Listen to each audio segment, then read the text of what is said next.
దేవుడు ఆయా రకాలుగా ఆయా వ్యక్తులను వాడుకుంటూ వచ్చినాడు. వారు సాక్షులను మనకు అనిపించదు, కానీ దేవుని యొక్క ఉద్దేశంలో దేవుడు వారిని ఎన్నిక చేసుకున్న ఉద్దేశమే అది.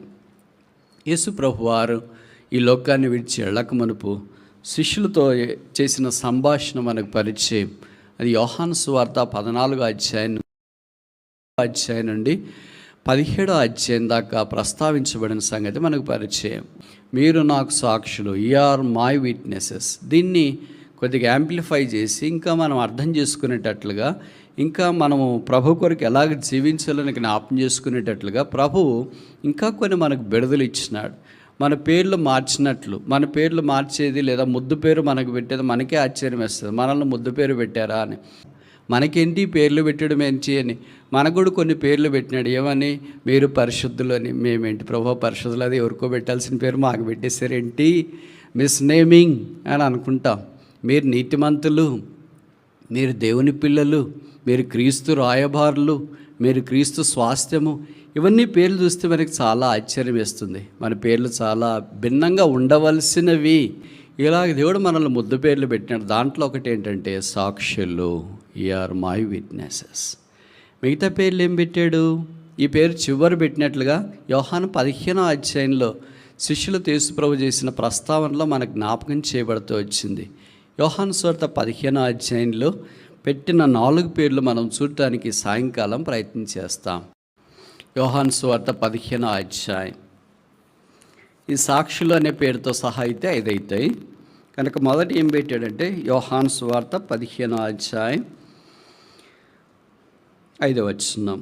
ద్రాక్షవల్లిని నేను, తీగలు మీరు. ఇంగ్లీష్లో రాయబడింది యు ఆర్ బ్రాంచెస్, మీరు తీగలు. తీగ 3 రకాలుగా ఉంది. ఏ రకమైన తీగో మనం చూసుకోవాలా. ఏంటి ఆ 3 రకాలు? 2వ వచనం. మొదటిది ఫలింపనిది, రెండవది ఫలించున్నది, మూడవది పనికిరాంది. ఇదేంటి కొత్తగా వచ్చింది మధ్యలో? 2 కదా మామూలు మనం అనుకుంటాం. ఫలించేది ఒకటి, ఫలించింది ఒకటి అని అనుకుంటాం. ఇంకోటి కూడా లోపలికి ప్రవేశించింది. ఏంటంటే అది పనికిరాందంట, కానీ తీగే. పనికిరాంది తీగ ఎలాగైంది? అలాగే అవుతూ ఉంటాయి. మరి ఏం చేస్తాం? పనికి రాదని తెలిసి కూడా అది ద్రాక్షవల్లికి అతుక్కొని ఉంది. కనుక ఈ 3 రకాలైన తీగలు, ఏది దేవుడికి ఉపయోగం? ఫలింపనిది ఉపయోగం లేదు, పనికి రానిది ఉపయోగం లేదు, ఒకటే ఆయనకు ఉపయోగం, ఫలించు తీగ. ఇప్పుడు ఈ 3 మనం ఏ రకం? మొదటి రకమా, 2వ రకమా, 3వ రకమా? అసలు మన రకమే బైబిల్. చాలాసార్లు బైబిల్కి మన జీవితానికి భిన్నంగా కనిపిస్తుంటుంది. మనమందరము ఫలించే తీగలుగా ఉండాలని ప్రభు కోరుతున్నాడు. ఫలించే తీగ చాలా చిన్నగా, బలహీనంగా కనిపిస్తుంది. కానీ ఒకసారి అది ఫలించడం ఆరంభిస్తే దాని బలానికి మించి ఎలాగ ఫలించింది అని ఆశ్చర్యం వేస్తూ ఉంది. అదే ఆత్మఫలం. గలతీ 5లో చెప్పబడుతూ వచ్చింది. ఆత్మఫలం ఏమనగా, అలాంటి ఫలాలు ప్రభు కొరకు తీసుకురావాల్సిన బాధ్యత మన మీద ఉంది. దేవుడు మనల్ని ఫలించే తీగగా చేయాలని కోరుతాడు. అది ఎండిపోదు, అది బయటికి తీసివేయబడదు, అది కాల్చబడదు, అది బూడిదగా చేయబడదు. అది ఫలిస్తూనే ఉంటుంది, ఫలిస్తూనే ఉంటుంది. మనం కూడా అలాగ ఫలించే వారికి అయితే ఉంటే ఎంత బాగుంటు. ఒకళ్ళు ఫలించకపోతే ఏంటి? లూకాసు వార్త 13వ అధ్యాయంలో ఒక ఆయన ఇలాగ ప్రార్థన చేసినాడు. ఈ సంవత్సరం కూడా ఉంచు, ఫలిస్తుందేమో చూస్తాం. నేను దాది ఫలించడానికి నేను నా చెట్టు చుట్టూ పాదలు తీస్తా, నీళ్లు పోస్తాం, తర్వాత అవసరమైన ఎరువులు అన్నీ చేస్తాం. ఫలిస్తే పర్లేదు, లేకపోతే మీరు నరికేయచ్చు. ఇలాగ ఎవరో మన కొరకు ప్రార్థన చేసినారు అనుకుంటా. మనం నరకబడలేదు, మనం తీసి పారవేయబడలేదు, మనం ఎండిపోబడలేదు, మనం అగ్నిలో కాల్చబడలేదు. ఎందుకంటే ఫలించాలని. యు ఆర్ బ్రాంచెస్, మీరు తీగలు. తీగలంటే మొదటి రకము ఆఖరి రకం కాదు, 2వ రకం మాత్రమే, ఫలించే తీగ. మన సంగతి ఏంటి మరి? 2వది చూస్తామా? యోహాను సువార్త 15వ అధ్యాయం వర్స్ 8వ వచనం. మీరు బహుగా ఫలించుట వలన నా తండ్రి మహిమపరచబడును. ఇందువల్ల మీరు నా శిష్యులగుదురు. You are my disciples. మీరు నా శిష్యులు. మొదటి తీగలు ఫలించేది, అంతటితో ప్రభువుకు సంతోషం లేదు. ఒక మాదిరి ఫలిస్తే పర్లేదని అనుకోవటానికి లేదు, బహుగా ఫలించాలంట. 35 మార్కులు వస్తే చాలని మనం అనుకుంటాం. ప్రభు అంటాడు లేదు, మీకు 100% రావాలా అంటాడు. 100% వచ్చి అంత సీన్ లేదు ప్రభు, మాకు 35 వస్తే చాలు, ఏదో నెక్స్ట్ క్లాస్కి వెళదామని మనం అనుకుంటాం. లేదు, సాధారణంగా మనం చూస్తాం కదా, క్లాసులో కానీ ఇంట్లో కానీ పిల్లలు చదువుతూ ఉంటే తల్లిదండ్రుల మార్కులు వస్తే వాళ్ళకి అందరితో తృప్తి ఉండదు. చాలా ఇంకే ఎంతో కొంత వచ్చిందని అనుకోరు. లేదురా ఇంకా నువ్వు ఎక్కువ మార్కులు తెచ్చుకోవాలా, 100% తెచ్చుకోవాలా, మంచి ర్యాంక్ తెచ్చుకోవాలా అని టీచర్లు కానీ పరిచయం ఉన్నవారు కానీ వాళ్ళని ఎంకరేజ్ చేస్తూ ఉంటారు. ప్రభువు కూడా ఫలించేవారిని ఎంకరేజ్ చేస్తాడు, ఫలింపని వారిని కాదు, పనికిరాని వాళ్ళని కాదు. ఫలించేవాడు మీరు ఎక్కువ ఫలించాలనుకుంటున్నాడు కానీ పనికిరాని తీగ దగ్గరికి వెళ్ళి ఫలింపని తీగ దగ్గరికి వెళ్ళి ఎందుకు మీరు ఫలింపలేదు అని అడగట్లే, ఎందుకు మీరు పనికిరాకపోయారు అని అడగట్లేదు. అందుకనే మనకు చాలాసార్లు అనిపిస్తుంది, ఏంటి ప్రభు మన చుట్టూ తిరుగుతున్నాడు, ఏంటి ఎవరు లేనట్లు మన దగ్గరికి వస్తున్నాడు, మనకే ఇబ్బందులు, మనకే కష్టాలు, మనకే పోరాటాలు, మనకే బాధలు, మనకే వేదనలు, మనకే కృంగదలు, మనకే అవమానాలు, మనకే అనారోగ్యాలు, మనకే ఆర్థిక ఇబ్బందులు అన్నీ మనకే ఉన్నాయి. పక్కనోళ్ళు ఎంత బాగున్నారు అని అనుకుంటా ఉంటాం. పక్కనోళ్ళు బాగున్నారు ఎందుకో తెలియదు, అది ఆయన చూసుకుంటాడు. ఆయన తోటమాలి కదా, ఆయన ద్రాక్షవల్లి కదా, అది ఆయన పని, మన పని ఏం కాదు. మరి మన దగ్గరికి ఎందుకు వచ్చేసాడు? మనం బహుగా ఫలించాలని. కనుక ఏదైనా మొట్టమొదట ఆయన మహిమ కొరకు ఆయన చేయాలని సంకల్పిస్తాడు. ఆయనకు మహిమ లేకుండా ఏది ఆయన చేయటానికి ఇష్టపడ్డా. అందుకే యేసుప్రభువు వారు ఈ భూమి మీద ఉన్న దినాల్లో యోహాను సువార్త 2వ అధ్యాయంలో గలిలయలోని కానానుకు ఆయన శిష్యులు పిలువబడినప్పుడు ద్రాక్షరసం వారికి పెళ్లి విందుకు వచ్చిన వారికి లేకపోతే ప్రభు ఒక అద్భుతం చేసినాడు. 6 రాతి బాణాలు నీళ్లు ద్రాక్షరసంగా మార్చబడ్డాయి. అవి పెళ్లి విందుకు వచ్చిన వారంతా ఆ ద్రాక్షరసాన్ని త్రాగారు. వారు చాలా బాగుందని అన్నారు. ఆ తర్వాత వాక్యంలో చెప్పబడింది, దేవుడు గలిలయలోని కానాలో ఈ సూచక్రియ చేసి తన మహిమను బయలుపరిచిన. యేసు తన మహిమను బయలుపరిచిన. కనుక మొదటి సూచక్రియ నుండి ఆఖరి సూచక్రియ దాకా ఆయన తన మహిమను బయలుపరిచే పనిలోనే ఉన్నాడు. ఆఖరి సూచక్రియ ఏంటి? శిలువ మీదకి వెళ్ళేది. అందుకే కదా యోహాను సువార్త 17వ అధ్యాయంలో, తండ్రి చేయుటకు నీవు నాకు అనుగ్రహించిన పని నేను భూమి మీద సంపూర్ణంగా నెరవేర్చి నిన్నో మహిమ పరిచితిని. The very purpose of Jesus Christ being incarnated in this world is to unleash the glory of God. దేవుని యొక్క మహిమను వెల్లడి చేయుట కొరకే యేసు ప్రభు వారి భూమి మీదకి వచ్చినారు. భూమి మీద పుట్టింది మొదలుకొని పుట్టినప్పుడే కదా 2వ అధ్యాయం లూకా సువార్త 10:11, ఇదిగో ప్రజలందరికీ కలుగబో మహా సంతోషకరమైన సువర్తమానం నేను మీకు తెలియజేస్తున్నాను. దావీదు పట్టణం అనే రక్షకుడు మీ కొరకు పుట్టినాడు. ఈయన ప్రభు అయిన క్రీస్తు. దానికి ఇదే మీకు ఆనవాలు, ఒక శిశువు పొత్తిగుడ్డలతో చుట్టబడి పశువుల తొట్లో పరుండబెట్టబడి ఉండట మీరు చూచెదరు. అంతటా దూతతో కూడా పరలోక సైన్య సమూహము. ఇప్పుడు కోరస్, సర్వోన్నతమైన స్థలములలో దేవునికి మహిమ. The very incarnation of Jesus Christ is to bring glory to God. కనుక అక్కడ దేవునికి మహిమ, అలాగే భూమి మీద తన మహిమ పరచాలని కోరుతున్నాడు. దాని కొరికే మనల్ని ఏర్పాటు చేసుకున్నాడు. దాని కొరికే శిలువ రక్తం ద్వారా కడిగి పరిశుద్ధపరిచి మన గొంతులో ఊపిరించి నడిపిస్తున్నాడు. ఆ మహిమ దేవుడికి తీసుకురాకుండా మనం జీవించడానికి ప్రయత్నం చేస్తే నష్టపోయేది మనమే. దాని ద్వారా కలిగే అనర్థం విస్తారం. కనుక దేవుడు మనము 35 మార్కులతోనే పాస్ అయితే చాలులే అని అనుకుంటాం. కానీ దేవుడికి అలా కాదు, 100% రావాలి, ఫలిస్తే చాలనుకుంటా. ఆత్మఫలం అనేది ఇంత కష్టంగా ఉంటే, ప్రేమ, సంతోషం, సమాధానం, దయ ఇవన్నీ 9 రకాలు ఇదే కనిపిస్తూ ఉంటే ఇంకా బహుగా ఫలించాలంట. కనుక ప్రేమ ఎలాగుంటుందో అలాగ ప్రేమను గురించి, దీర్ఘశాంతాన్ని గురించి, దయాళత్వాన్ని గురించి, మంచితనాన్ని గురించి, సాత్వికాన్ని గురించి ఇవన్నీ చూస్తూ వస్తే అనిపిస్తుంది ఇది అయ్యే పనేనా, మనకి ఇది అయ్యే పని కాదేమో. కానీ దేవుడికి సమస్తము సాధ్యం. ఆశ ఉండాలి, ఆసక్తి ఉండాలి. మనం ఒక్కటే కాదు కదా first hand Christians and first time Christians.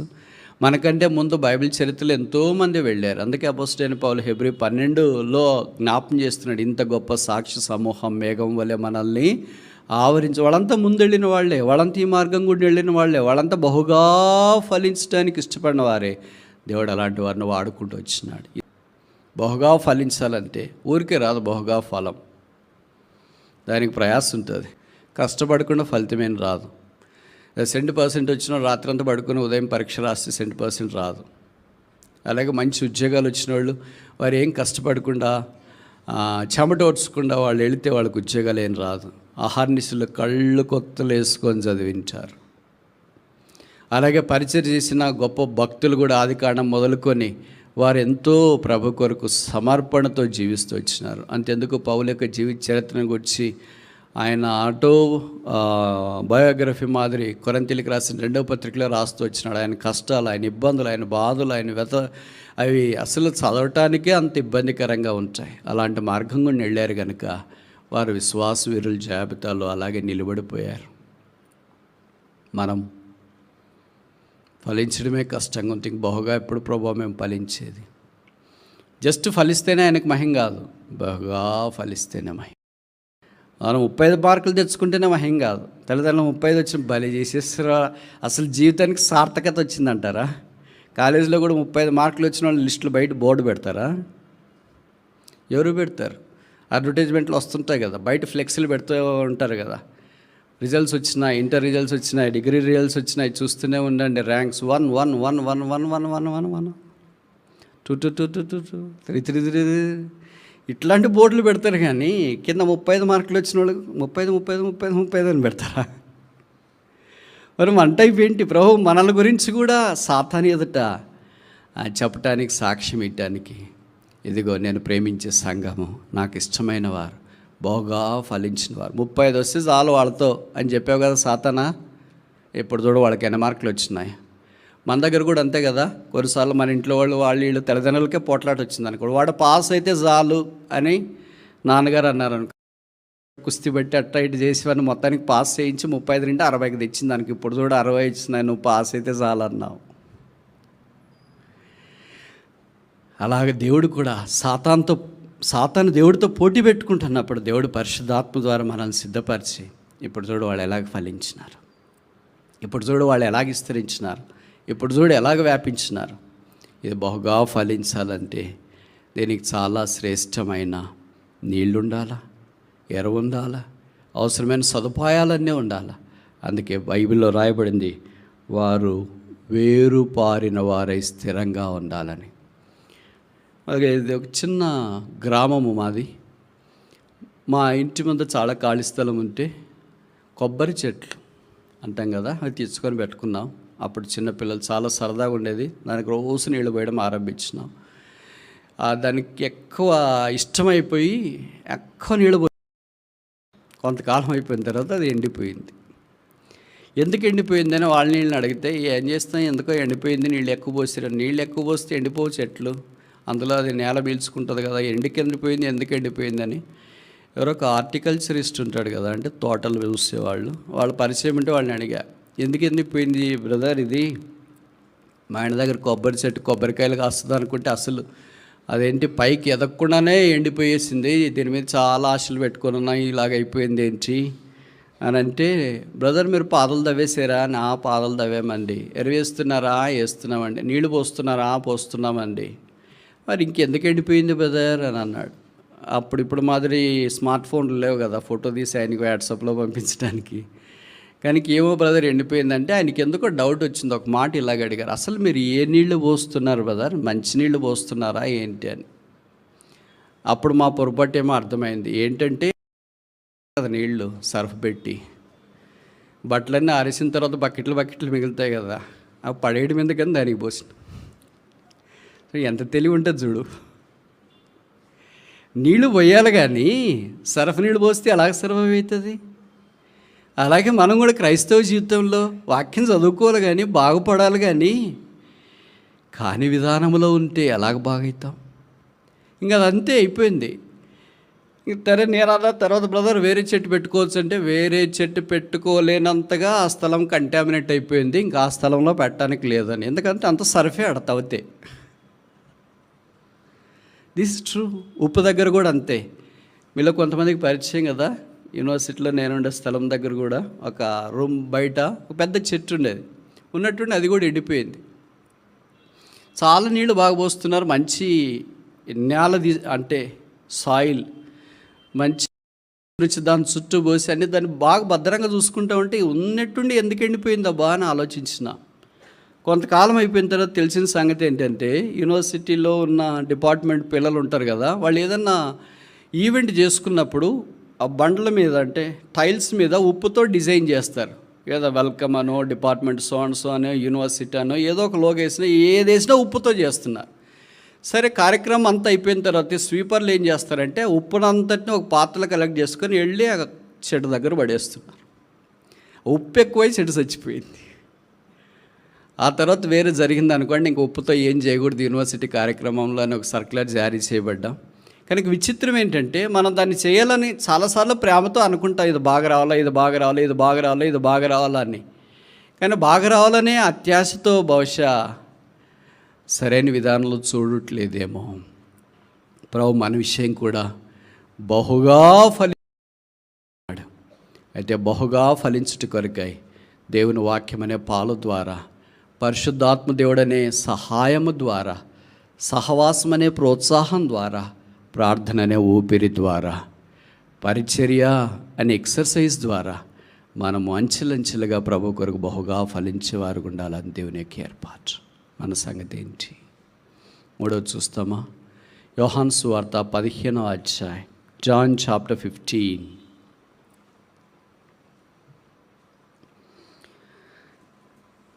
పద్నాలుగో వచనం. John chapter 15 verse 14. యోహాను సువార్త 15వ అధ్యాయం 14వ వచనం.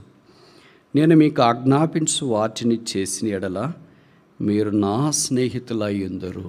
మీరు నా మొదటిదేంటి? ఆర్ మై బ్రాంచెస్, మీరు నా తీగలు. రెండవదేంటి? Are my disciples. మూడవదేంటి?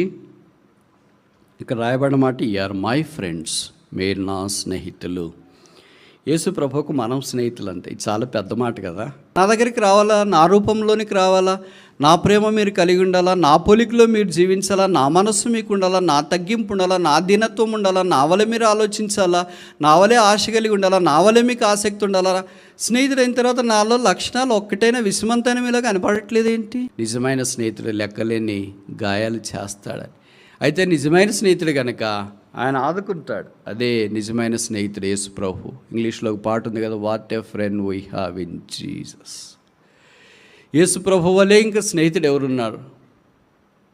ఆ యేసుక్రీస్తు ప్రభువే నిజమైన స్నేహితుడు. అందుకే ఆయన ప్రాణం పెట్టడానికి మానవుడిగా ఈ భూమి మీదకి దిగి వచ్చినాడు.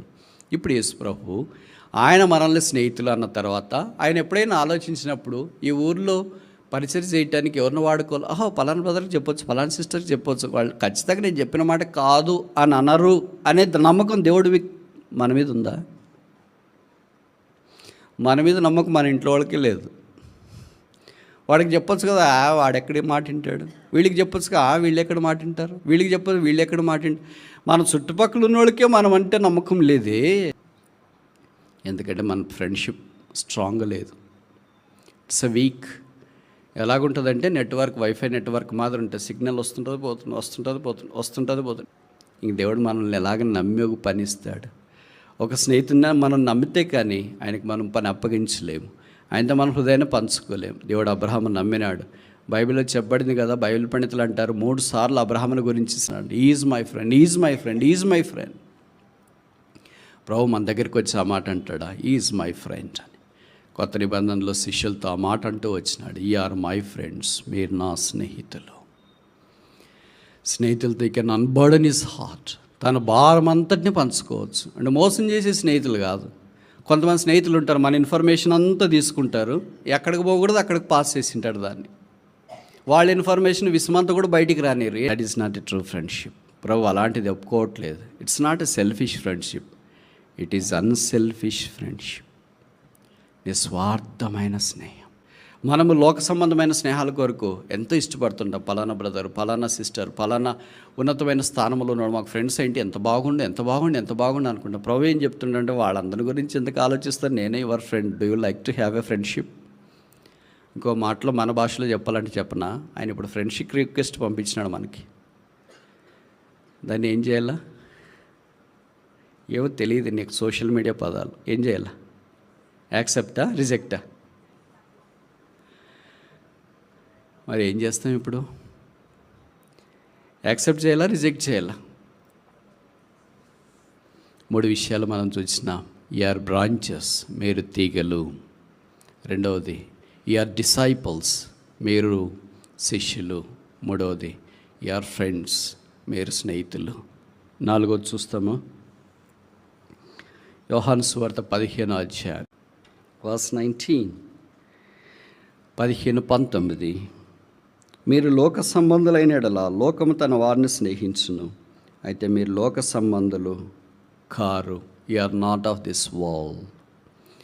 మీరు లోక సంబంధులు కారు. ప్రభు ఎంత బోల్డ్ స్టేట్మెంట్ ఇచ్చినాడు కదా మనల గురించి. మీరు లోక సంబంధాలు కాదు, అసలు లోకంలోనే ఉన్నారు. 17వ అధ్యాయంలో ప్రార్థన చేసేటప్పుడు లోకంలో నుండి తీసుకుని వెళ్ళాలని నేను ప్రార్థన చేయట్లేదు, కానీ లోకంలో ఉన్న దుష్టత్వం నుండి వారిని కాపాడమని నేను ప్రార్థన చేయించున్నాను. మీరు పరలోకంలో ఉండాలని నేను కోరుతున్నాను, కానీ మీరు భూ సంబంధమైన లోకం కొరకై అర్రలు దాస్తున్నారేమో. 5వ దాకా చూసి ముగిస్తామా? ఇప్పుడు మన అంశం మీరు నాకు సాక్షులు. జాన్ చాప్టర్ 15 వర్స్ 27, యోహాను 15:20, యోహాను సువార్త 15వ అధ్యాయం 20 27 మన్నించండి. మీరు మొదటి నుండి నా యొద్ద ఉన్నవారు గనుక మీరును సాక్ష్యమిత్తురు. You are my witnesses. మీరు నాకు సాక్షులు. సాక్షులు అంటే ఎవరు? యోహాన్ తన పత్రికలోనే రాస్తున్నారు. ఎవరు కన్నారో, ఎవరు విన్నారు, ఎవరు చూచినారు, వాళ్ళు చెప్పే మాటలు. చూడని వారు, వినని వారు, చదవని వారు ఆయన గురించి చెప్పే సాక్ష్యము వ్యర్థం, నిరర్థకం. మనం ప్రభుని గురించి ఆధ్యాత్మికమైన నేత్రాలతో చూచి పరిశుద్ధాత్మ ద్వారా వాక్యాన్ని గ్రహించి అలాగూ వాక్యపు వెలుగు మనలో ఇప్పుడు యు ఆర్ మై విట్నెసెస్. మీరు చూచారు కదా, విన్నారు కదా, తెలుసుకున్నారు కదా. చూచి విని తెలుసుకున్న తర్వాత వారు మౌనంగా ఉన్నారు, వారు సాక్ష్యం ఇస్తున్నారు. అందుకే రాజుల 2వ గ్రంథంలో మనం చూస్తాం, కుష్ఠరోగులు ఉన్నారు 4. ఇది పరిచయమైన సందర్భమే, కానీ మరలా మనకు జ్ఞాపకం చేసుకోవడానికి ప్రయత్నం చేస్తాం.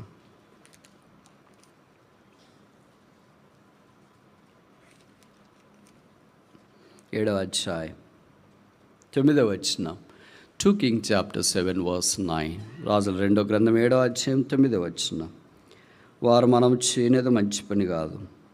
నేటి దినం శుభవర్తమానం గల దినము. మనం ఊరుకొనేలా. సాక్షి ఎప్పుడు ఊరుకోవడం. మనం ఊరకుండడం మంచిది కాదు, మనం చేయ పని మంచిది కాదు. ఏం చేస్తున్నారు వాళ్ళు? వాళ్ళకు మాత్రమే జీవిస్తున్నారు, వాళ్ళ కొరకు మాత్రమే జీవించేది ఏంటి? ఈ సంగతులంతా నాకంటే మీకు బాగా పరిచయం అనుకుంటా. కరువు వచ్చింది, సిరియన్ల దండపేట వచ్చింది, వారు ఇశ్రాయేల్ మీద దాడి చేయబోతున్నారు. కానీ సిరియన్లను చూచి ఇశ్రాయేల్లే పారిపోవాలని ప్రయత్నం చేస్తున్నారు. 4 కుష్ఠరోగులు మాత్రం పట్టణం గోమ దగ్గర కూర్చుని ఉన్నారు. సిరియన్ల దండలోకి వెళదాము, బతికినిస్తే బతుకుదాం, చంపేస్తే చనిపోదామని అనుకున్నారు. బహుశా 4 కుష్ఠరోగులకి ఏకమనస్సు ఎలాగొచ్చిందో ఆశ్చర్యం వేస్తుంది. నేను ఇక్కడ ఒక మాట అడగొచ్చా? 4 ఎందుకు కుష్ఠరోగులు ఉన్నారు? 5 మంది ఎందుకు ఉండకూడదు? 4 ఎందుకు ఉన్నారు? 3 ఎందుకు ఉండకూడదు? 4 ఎందుకున్నారు? 4 కుష్ఠరోగులు. 4 జ్ఞాపకం చేస్తుంది, సార్వత్రికాన్ని జ్ఞాపకం చేస్తుంది. 4వ దినాన సూర్యుడిని దేవుడు సృజించినాడు. 4 సువార్తలు. 4 కుష్ఠరోగులు అంటే అర్థమేంటి? సాత్వికం ప్రతి అదేంటి విశ్వములో లేదా సార్వత్రికంగా మనుష్యుడు పాపముతో ఉన్నాడని తెలియజేసే సంగతి ఇది జ్ఞాపకం చేస్తుంది. కనుక వాళ్ళ 2 చాయిస్ వాళ్ళ ఎదుట ఉన్నాయి. ఒకటి ఏంటంటే అక్కడే ఉండి చనిపోవాలా, రెండవది ఏంటంటే సిరియన్ దాంట్లోకి వెళ్ళి వాళ్ళు బ్రతికినిస్తే బ్రతుకుదాం, వాళ్ళు చంపేస్తే చనిపోదాం అని. సిరియన్ దండల దగ్గరికి వెళితే ఎలాగొచ్చిందో 4కి ఒకే మనసు. చాలా ఆశ్చర్యం వేస్తుంది కదా. కొన్నిసార్లు ఇద్దరికే భార్యాభర్తలకి ఒకే మనసు రాదు. ఒక 2 బ్రదర్స్ వెళ్తుంటే ఒకే మనసు రాదు, ఒక్కోళ్ళు ఒక్కో రకంగా ఆలోచిస్తుంటారు. కానీ 4కి ఏక మనస్సు వచ్చింది. వెళదామంటే నువ్వు వెళ్ళరా, నేను రానని చెప్పలే, నువ్వు వెళ్ళేసిరా చూసిరా, నేను రానని చెప్పలే. 4 వెళ్ళారు. కనుక ఎప్పుడు ఈ సాక్ష్యం ఇచ్చే దాంట్లో ఏక మనస్సు చాలా ప్రాముఖ్యం. 4 సిరియన్ దండల దగ్గరికి వెళ్తే వాళ్ళు కనపడలేదు. మొదట గుడారం దగ్గరికి వెళ్ళారని అన్నీ చూసినారు, చాలా బంగారము వస్త్రాలు అన్నీ కనిపించినాయి. ఇవన్నీ తీసుకుందామంటే రే మనం దోచుకోవాలని ఇలాగ అనుమతించి వాళ్ళు ఎక్కడైనా మాట వేసింటారు, పొరపాటు మనం దోచుకుని పోయేటప్పుడు అడ్డం వచ్చినారు అనుకో, ఇంక మనం అంతే కథం. ఇవన్నీ ట్రిక్స్ మీకు తెలియదు బ్రదర్, అలాగే చేస్తారు వాళ్ళు అనుకుంటామంట. ఇంకే అలాగో చనిపోతున్నాం కదరా, అలాగో చనిపోదామని అనుకున్నారో ఏమో. అలాగే దోచుకుంటూనే ఉన్నారు, ఎవరు రాలేదు. అప్పుడు అన్నారు మనం చేయనిది మంచి పని కాదు, మనమే పూర్తిగా ఈ శ్రేణుల దండంతా అనుభవిస్తున్నాం కనుక మనం వెళ్ళి రాజుకి సమాచారం తెలియజేస్తాం. ఇశ్రాయేలు కరువులో ఉన్నారు, ఇబ్బందిలో ఉన్నారు, వాళ్ళు కష్టాల్లో ఉన్నారు, మనం తెలియజేస్తాం. శ్రేణుల దండ దగ్గర ఎవరు లేరు, విస్తారమైన సంపద ఉంది, రండి తీసుకురండి, మీరు కరువులో ఉండొద్దని మనం తెలియజేస్తాం, రండి. ఇది శుభవర్తమానము గల దినం. నలుగురు వెళ్ళారు, రాజుకి చెప్పారు. వెళ్ళి చెప్పినప్పుడు అంటే కూడా చాలా కష్టం కదా. సాధారణంగా వేరే వాళ్ళు చెప్పింది మనం నమ్మాలంటే ఇబ్బందిగా అనిపిస్తుంది. ఎందుకంటే ఎవరు వర్షన్ వాళ్ళు చెప్తుంటారు, అందరిది కరెక్టే అనిపిస్తుంది. కానీ ఈ నలుగురు చెప్పిన మాత్రం రాసు నమ్మాడు. అందుకని ఆ తర్వాత జరిగింది మనకు తెలుసు కదా. విస్తారమైన సిరియన్ల దోపు సొమ్ము ఇశ్రాయేలు ప్రజల యొక్క సొంతం అయిపోయింది. నలుగురు వ్యక్తులు దేశం యొక్క జీవితాన్ని మార్చినారు. నలుగురు వ్యక్తులు రాజుతో మొదలుకొని కిందన్న పనివాని దాకా పస్త లేకుండా ఉండేటట్లుగా సమృద్ధిలోనికి తీసుకుని వచ్చినారు. నలుగురు వ్యక్తులు ఇశ్రాయేలు యొక్క సైన్యము యుద్ధము చేయకుండానే గెలిచినట్లుగా చేసినారు. నలుగురు వ్యక్తులు ఇశ్రాయేలీలు అన్యుల యొక్క సంపదను కొల్లగొట్టినట్లుగా చేసినారు. ఒక్క నలుగురు వ్యక్తులు ఎంత గొప్ప పని చేస్తే మన సంగతి ఏంటి? మనం ఇంతమంది ఉన్నాం, కుష్ఠరోగులు బాగైనాం. వాళ్ళ నలుగురు బాగాని కుష్ఠరోగులు ఇంత పని చేస్తే బాగాని కుష్ఠరోగులు ఇంకెంత పని చేయాలా? చేయలేకపోయారేంటి? ఒకడే వెళ్ళాడు యేసుప్రభు దగ్గరికి, 10 మంది కుష్ఠరోగులు వస్తాయి. పాత కొత్త నిబంధనలో కుష్ఠరోగులు 2 కంటే ఎక్కువ లేదు, 1 కంటే ఎక్కువ కనిపించేది 2 సందర్భాలే. లూకాసు సువార్తలో 10 మంది కుష్ఠరోగులు అదొక సందర్భం, ఇక్కడ రాజుల 2వ గ్రంథంలో 4 కుష్ఠరోగులు ఇదొక సందర్భం. మిగతా దగ్గరంతా ఒక్కొక్క కుష్ఠరోగి బైబిల్లో మనకు కనిపిస్తూ ఉంటారు. ఆ 10 మంది శుద్ధులేరి వేరాడదన్నాయి అత్తమ్మండగరు ఎక్కడ ప్రభు వారిని సాక్షులుగా వాడుకోవాలని కోరారు. నేటి దినము శుభవర్తమానం గల దినము, మనం ఊరకనేలా. కనుక మీరు వెళ్ళి కన్నవాటిని ఉన్న వాటిని తెలియచేయడు. ఆ సిరియన్ల దండ యొక్క సైన్యము మనము ఆధ్యాత్మికంగా ఆలోచించగలిగితే యేసుక్రీస్తు ప్రభు శిలువ ద్వారా మానవ కోటికి దేవుడు సిద్ధపరిచిన రక్షణ ఐశ్వర్యం, ఆ భాగ్యం.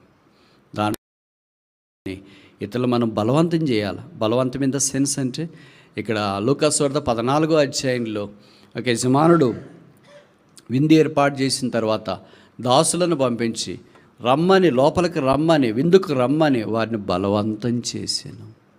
అంటే ఇక్కడ అర్థం ఏంటంటే వారు దేవుని యొక్క ఐశ్వర్యంలోనికి రావాలని. ఒక బైబిల్ పండితుడు ఇలాగన్నాడు, ఆ లూకాసు వార్త 14వ అధ్యాయంలో గొప్ప ధనవంతుడు చేసిన విందులో ఇంకా స్థలం ఉంది కనుక రాజవీధుల్లో ఉన్నతమైన మార్గాల్లో ఉన్న వారందరినీ తీసుకుని వెళ్ళడానికి వెళితే వాళ్ళు కొంతమంది రాలేకపోయారు. ఇప్పుడు ముళ్ళ కంపల్లోన గుడ్డోళ్ళు, కుంటోళ్ళు, నడ్డోళ్ళు, రకరకాల అస్తవ్యస్తంగా ఉన్న వారిని అందరినీ తీసుకురండి. ఇంకనూ స్థలం ఉంది. Heaven can never be house full. There is always room for any last entry. మనకి ఎక్కడైనా ఏదైనా హౌస్ఫుల్ అని వస్తుంది కదా, ఒక రైలు, విమానం ఏదైనా మనం రిజర్వేషన్ చేసుకోవాలని ప్రయత్నం చేస్తే టికెట్లు లేవు, హౌస్ఫుల్. అయితే పరలోక రాజ్యానికి రిజర్వ్ చేసుకోవాలని ప్రయత్నం చేస్తే ఎప్పుడు హౌస్ఫుల్ రాదు, వెయిట్ లిస్ట్ ఆర్ఏసీ రాదు, వెయిట్ లిస్టు రాదు. తాత్కాల్, కొంతమంది తాత్కాల్ వాళ్ళు చేసుకోవాలని అనుకుంటారంటే హాస్పిటల్లో వద్దు, అందరికీ అది అవకాశం రాకపోవచ్చు. తాత్కాల్ క్షణంలో ఎగిరిపోతాయి కొన్నిసార్లు. తాత్కాల్ మనం చేసుకుందాం అనేలాగే వేరే వాళ్ళు చేసేస్తే పోతాయి. కనుక నువ్వు తాత్కాల్ కోటాకి ట్రై చేయొద్దు, జనరల్ కోటాకే ట్రై చేయి. నేను చెప్పే మాటలు మీరు అర్థమైనాయి అనుకుంటా. కొంతమంది అనుకుంటారు చివరి క్షణంలో చూస్తానులే యేసుప్రభుని నమ్ముకునేది దొంగ కుడివైపు, వాళ్ళకి అప్పుడే దొంగ గుర్తు వస్తాడు, జీవితంలో ఎప్పుడు గుర్తురాడు. అదేంటో కానీ ఆ కుడివైపున ఉన్న దొంగ అందరికీ గుర్తుండేటట్లు ఉండిపోయాడు. నాకు కూడా చివరి అవకాశం వస్తుంది కదా, అప్పుడు నేను నమ్ముకుంటానులే, ఇప్పుడు దాకా నా ఇంకా ఇప్పుడు ఎంతో వయసు ఉంది, చదువుకోవాలా, ఉద్యోగం చేయాలా, పెళ్ళి, తర్వాత పిల్లలు, సంసారం, ఇల్లు, వాకిలి, కారు ఇవన్నీ అయిపోయిన తర్వాత చివరి దశలో ఎవరో ఒకళ్ళు వచ్చి తాత్కాల కోట ట్రై చేద్దామా, దొరకకపోవచ్చు. జనరల్ కోటనే మేలు. అందుకనే నేడేని సమయం ఉండగానే యేసు ప్రభు దగ్గరికి రా. యేసు పాపల మిత్రుడు, పాపల స్నేహితుడు. అందుకనే పాపలను ప్రేమించి ఆయన పాపం భరించుట కొరకై పాప లోకానికి అర్థించినాడు. శిలువ మీదకి వెళ్ళి ఆయన దేహాన్ని ఆ రోమా సైనికులకు మనఃపూర్వకంగా, ఇష్టపూర్వకంగా అర్పించుకున్నాడు. దేవదూతల కొరకు కాదు, దుర్మార్గుల కొరకు, భక్తిహీనుల కొరకు, శత్రువుల కొరకు, పాపులైన మన కొరకు రక్తము కార్చి చనిపోయి సమాధి చేయబడి తిరిగి 3వ దినాన్ని లేచి పరలోక స్థలంలో ఆసీనుడై ఉన్నాడు. ఆ ప్రభు ఇప్పుడు పిలుస్తున్నాడు, ప్రయాసపడి భారం మోసుకుంటున్న సమస్త జనులారా నా యొద్దకు రండి. కానీ నువ్వు కాలయాపన చేస్తున్నావు, పర్వాలేదులే చూస్తామని అనుకుంటున్నావు, ఇంకా చాలా టైం ఉందిలే అని అనుకుంటా ఉన్నావు. బహుశా ఇక్కడ కూర్చున్న వాళ్ళు అలాగే అనుకుంటున్నారు అనుకుంటా. ఇక్కడ కూర్చున్న వాళ్ళంతా రక్షణ పొందినారని మేము అనుకోవట్లేదు. ఇంకా రక్షణ పొందని వాళ్ళు ఉన్నారు, అయినా మీరు మందిరానికి వచ్చినారు, ప్రభుకు స్తోత్రాలు. కొంతమంది ఆన్లైన్లో జాయిన్ అయినారు, ప్రభుకు స్తోత్రాలు. దేవుని మాటలు, సువార్త వింటూనే ఉన్నావు, కానీ రక్షణ పొందడానికి తీర్మానం చేసుకోవట్లేదు. ఆలస్యం ఎందుకు? శిలువ ప్రేమ కంటే నిన్ను ఎక్కువగా ప్రేమించేది ఏదైనా ఉందా? యేసు ప్రభు కంటే నీ విషయం ఎక్కువగా పట్టించుకునే వాళ్ళు ఎవరైనా ఉన్నారా? యేసు వలె నీ దగ్గరకు వచ్చి స్నేహం చేయడానికి ఇష్టపడే వాళ్ళు ఎవరైనా ఉన్నారా? యేసు వలె నీ జీవితాన్ని మార్చాలని కోరేవారు ఎవరైనా ఉన్నారా? యేసు వలె నువ్వు బహుగా ఫలించాలని కోరేవారు ఎవరైనా ఉన్నారా? యేసు వలె నిన్ను పరలోకానికి ఉచితంగా తీసుకుని వెళ్తామని కోరేవారు ఎవరైనా ఉన్నారా? యేసునాథుడు మాత్రమే మానవ కోటికి అనాథులైన మానవులకి శరణ్యం, దిక్కు, ఆశ్రయం, దాగుచోటు. ఆపదలో ఆశ్రయించినప్పుడు పాపాలు క్షమించబడి జీవితం మార్చబడుతుంది. ఊరుకొనేలా ఎందుకు మౌనంగా ఉంచాం? ఎందుకు తీర్మానం చేసుకోకుండా ఉంటా? యేసు ప్రభు ఆయన దాకా నేను దూరం అయిపోయాను, ఈ రాత్రి నేను అంగీకరించాలని కోరుతున్నాను. నా హృదయంలోనికి రావా? నా పాపాలు క్షమించవా? నా జీవితాన్ని మార్చవా? ఇలాగ నీవు ఒప్పుకుంటే ఎంత బాగుండు. సాతాను చెప్తాడు, నువ్వు ఇలాగ ఒప్పుకుంటే నీ ఉద్యోగం సంగతి ఏంటి, నీ వివాహ సంగతి ఏంటి, అవన్నీ చాలా చాలా ఉన్నాయి, అన్నీ అయిపోయిన తర్వాత చూసుకుందా. వీళ్ళు ఇలాగే చెప్తుంటారు ప్రతిరోజు. వీళ్ళకి ఇదే పని, ఇంకేం పని లేదు, దాన్ని కూడా లైవ్ ఇస్తుంటారని సాతాను చెప్తూనే ఉంటాడు. వాని మాటలను విని అలాగే వాయిదా వేస్తూ వెళ్తే నష్టం నీకే, వేదన నీకే.